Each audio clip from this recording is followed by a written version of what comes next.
The year 2019 was full of great games, especially for the Switch, and in today's top 10 we are counting down the best games that have been released for Nintendo's handheld hybrid in the past year. This top 10 is not my personal one, but a subjective top 10, based on all the Switch releases in 2019 stated in Wikipedia, and I'm taking the Metacritic score as the basis for the placements.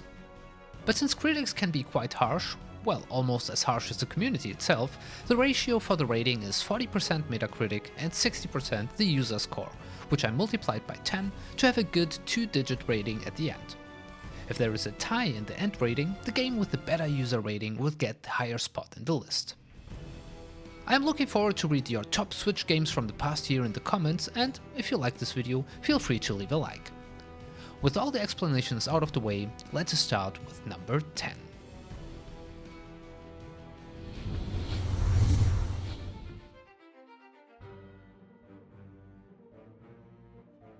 Number 10 is the puzzle video game Return of the Obra Dinn.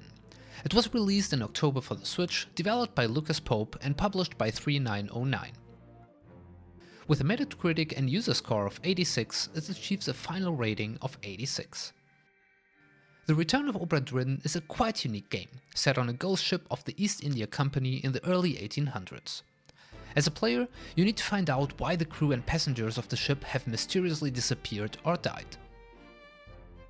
The main focus of the gameplay lies on the deductive reasoning of puzzles, using a memento mortem stopwatch to return to specific times on the ship and to find out what happened to the over 60 crew members. It's played in the first-person perspective and offers a quite unique and refreshing 1-bit monochromatic graphical style, which was inspired by old Macintosh computers. Return of the Obra Dinn has been praised by critics and gamers for the art style, the gameplay, and especially its narrative and story.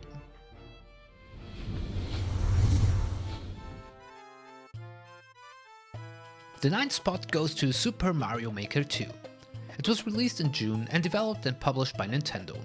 It has a final rating of 86.2, based on a Metacritic score of 88 and a user score of 85. As a sequel to the quite successful Super Mario Maker on the Wii U, it continues the same gameplay focus. Add Super Mario levels to your will and then play and share them with others. It has introduced several new features and assets, especially around the basis of Super Mario 3D World. Super Mario Maker 2 was the best-selling game in Japan during the first 2 weeks of its release and also has been quite liked by critics and fans. Especially for content creators, it has been a good game to show and create content that other content creators and fans could play, and it has built a quite strong community for the very interesting user-generated levels. The only considerable flaw that it has, based on review feedback, is that the online multiplayer feature suffers under quite some performance issues, especially lag, which can be quite frustrating in a platformer.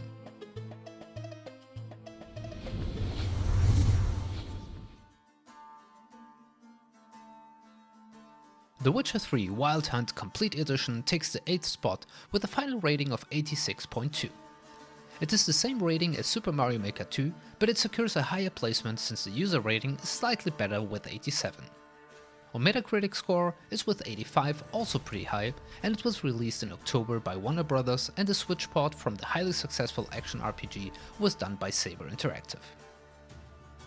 The Switch version of The Witcher 3 includes 2 major expansions, Hearts of Stone and Blood and Wine, and all free DLCs. It is one of the most critically acclaimed games of the past decade, and you are roaming in a huge medieval world in the third person as the Witcher Geralt of Rivia, who is looking for his missing adopted daughter on the run from the Wild Hunt, an otherworldly force determined to capture her and use her power. With a great story, large open world and an engaging battle system with different weapons, magic spells and defense options, The Witcher 3 manages to create a unique atmosphere and offers enough gameplay for hundreds of hours. The Switch port manages to capture this feeling pretty good, although there have been critical voices around the performance and graphics of the port. But if you consider the platform and don't compare it to the big PC and console versions, The Witcher 3 looks and runs very well, especially in the handheld modus of the Switch.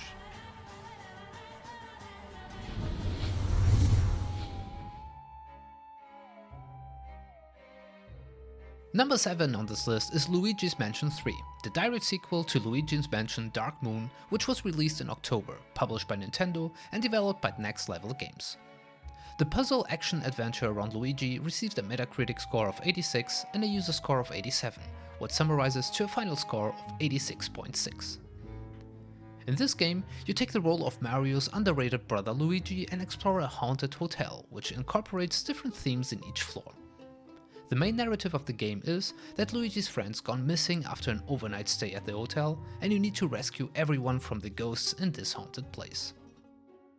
Alongside a number of returning gameplay elements from previous games of the series, Luigi's Mansion 3 incorporates new features, including additional moves for ghost catching, the awesome green Gooigi, which is a doppelganger assistant for puzzle solving, and an improved multiplayer function that allows for players to engage in cooperative and competitive gaming, both locally and online.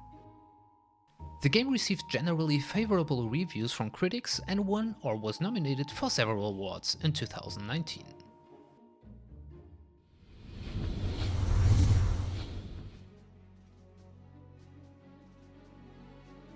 Final Fantasy XII is a fantasy RPG developed and published by Square Enix back in 2006 for the PlayStation 2, and the international Zodiac Job System version has been remastered and re-released for several platforms under the subtitle The Zodiac Age. The Switch version released in April 2019 and achieved a Metacritic score of 85, a user score of 88, which makes a final score of 86.8 and ranks 6 in this top 10. Final Fantasy XII introduced several innovations to the ongoing series, like the first open-world approach, the seamless battle system, a customizable gambit system, a license system, and a hunting side quest, which allows players to find and defeat increasingly difficult monsters in the game's open world. Story-wise, Final Fantasy XII is set within the land of Ivalice, during an age when magic was commonplace and airships plied the skies, crowding out the heavens. During this time, Ivalice is beset by the pending war between the forces of Rosaria and Arcadia. Caught between the two powerful empires, Dalmasca, a number of smaller nations have already been subjugated by Arcadia 2 years before the game begins. There are 6 main playable characters in Final Fantasy XII. Van, an energetic orphan, Ash, a determined princess of Dalmasca, Bash, a disgraced knight of Dalmasca, Balthier, a gentleman and sky pirate, Fran, Balthier's partner and a Viera exile, and Penelo, Van's childhood friend. Although Final Fantasy XII is just a remaster and not a remake, it is still a very enjoyable game, and definitely worth a look even if it's almost 14 years old in its core.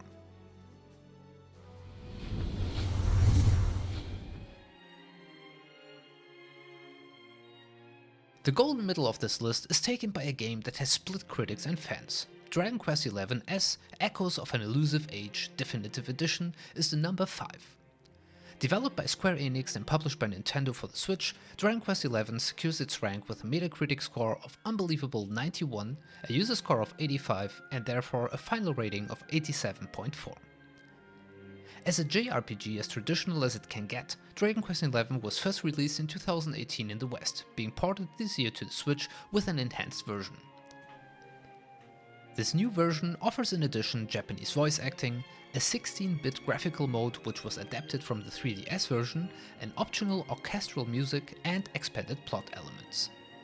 In Dragon Quest XI you will continue the gameplay of its previous games in the series, which mostly have not been officially published in the West. In typical JRPG style you can explore vast worlds while fighting against a variety of monsters, getting new crew members, and following an epic quest.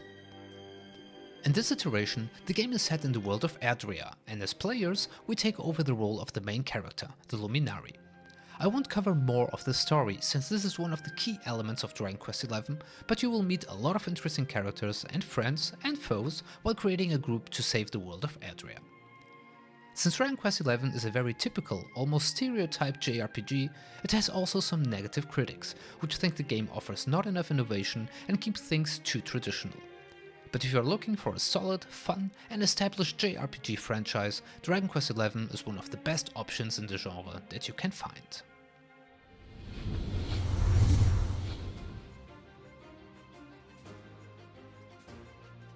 Fire Emblem Three Houses is one of my top games in 2019, and with a rating of 87.8, rightful on rank 4 on this list. The final score is composed from an 89 Metacritic and an 87 user score, and it was developed by Intelligent Systems, published by Nintendo, and released in July.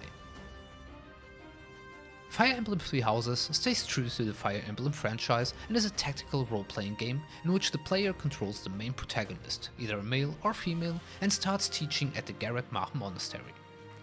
This monastery acts as a hub for all potential game activities, getting to know and to pair off different characters, teaching one of the potential houses you get to choose in the first hours of your gameplay, developing characters and classes, and of course carrying out battles. Fire Emblem Three Houses offers 3 different stories to follow, depending on the house you decide to lead, and although the first half of the story can be quite similar, the second half is completely different depending on your choice. It offers, due to this fact, an incredibly high replayability factor, since you will only understand the whole history behind Fodlan, the continent the story takes place, if you play the story following the Black Eagles, the Blue Lions, or the Golden Deer houses, or even the Church of Zeros, the 4th potential path. The core gameplay handles around building a connection to the students of your house, which are at the same time the units you lead to battle, stealing students from other houses and developing them to fitting units to your playstyle in battles. Once a week, you have the possibility to choose if you want to explore the monastery, to chat with everyone and develop the connection between them, fight battles, have courses or other activities. Until you have a story mission battle at the end of the month, you are free to choose what you want to do. It is one of the best tactical RPGs that have been released in the past years and very accessible to new players due to the time rewind function, the potential to turn off permadeath of your allies, and a more basic but still enjoyable tactical approach.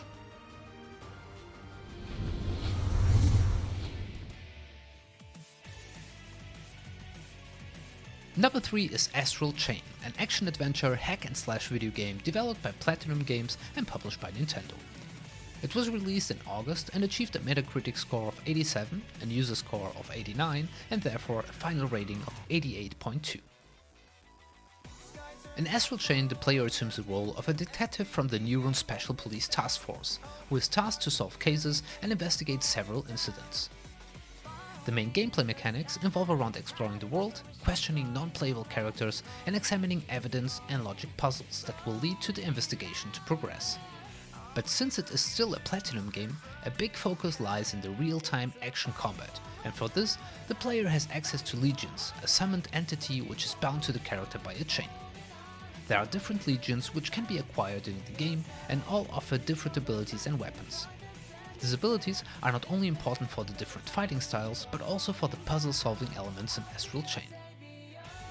Although the game offers a less deep combo system than the previous Platinum games, it has still been received favorably by fans and critics, especially due to the fun combat, variety of enemies, and a healthy mix of puzzles and battle.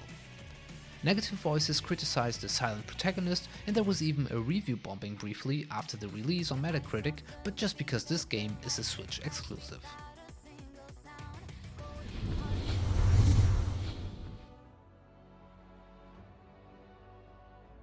Number 2 is again a re-release on the Switch, the platformer Ori and the Blind Forest. Developed by Microsoft Studios and published by Moon Studios in 2019 for the Nintendo Switch, Ori and the Blind Forest was already released 2 years prior for PS4 and Xbox One with a large success. It achieved the second place in this list with a Metacritic score of 89 and an user score of 88, which summarizes to the final score of 88.4. In Ori and the Blind Forest, the player assumes control of the name-giving Ori, a small white guardian spirit, and Sane, the lights and eyes of the forest spirit tree. As a typical platformer, the progress comes through moving through levels and also solving puzzles in between. The game features a save system called Soul Links, which allows players to save their progress at will with limited resources, and an upgrade system to strengthen Ori's skills. The story follows the narrative of Ori, a white guardian spirit who fell from the spirit tree during a storm as a newborn. A cataclysm event happens where Ori's adoptive parent Naru dies of starvation, and Ori is afterwards tasked with the restoration of the forest, with the help of his new met guide Sign, a being in the shape of a blue orb. Ori and the Blind Forest has been received with a lot of praise, particularly directed to the game's story, visuals, gameplay, music, exploration, and environmental design. It is a very unique experience, and thanks to its success, a sequel has already been announced. Ori and the Will of the Wisp is planned to release in March 2020. Before we move on to the number 1, there are some honorable mentions that didn't quite make the top 10, but are still extremely good Switch games that you should check out.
And number 1, and thus the best rated Nintendo Switch game of 2019, is Divinity Original Sin 2, a RPG developed by Larian Studios and published by Bandai Namco.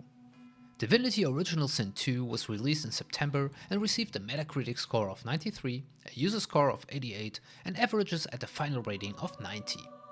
It is a direct sequel to the 2014 Divinity Original Sin, and as most of the Switch games in the past year, a re-release on Nintendo's handheld, since the original version was released already in 2017 for the PC and in the following year for PS4 and Xbox One, after a very successful Kickstarter campaign in 2015 where it raised over $500,000 in less than 12 hours.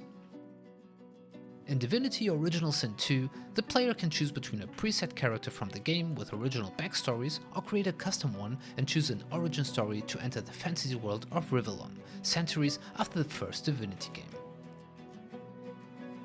You can choose to play fully solo with your character or party up with up to 3 other characters during a journey, which are fully playable and possess several different interactions with the environment and the NPCs in comparison to your character.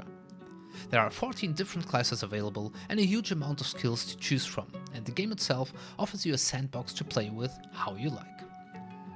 You will travel the world of Divinity Original Sin 2 in a Diablo-style isometric view and carry out battles in a turn-based method. It even offers a very interesting co-op mode in which you can seemingly play together with up to 4 other players in the campaign mode online. But there is a twist, since you or the other players can also choose to backstab you and choose different paths, and therefore this multiplayer also offers some competitive aspects to it, with even an arena multiplayer mode in addition. The story is, as mentioned, a decade after the prequel, but to give you a short synopsis. Bishop Alexander declares sorcerers for illegal in the world of Rivellon, and you are as the god Woken on the run from the Divine Order together with 3 other sorcerers and trying to save yourself, battle the Divine Order and eventually becoming the next Divine. It gets of course a lot more complicated than this, but thankfully you will be able to follow the story very well even if you didn't play any of the previous Divinity games. And this was the top 10 Switch games list of 2019. Was your favorite Switch game in it, or didn't it make the cut? Let me know in the comments, and also feel free to suggest any kind of gaming top 10 list that you would like me to cover. I am the top 10 guy, and we will hopefully see us again in my next video.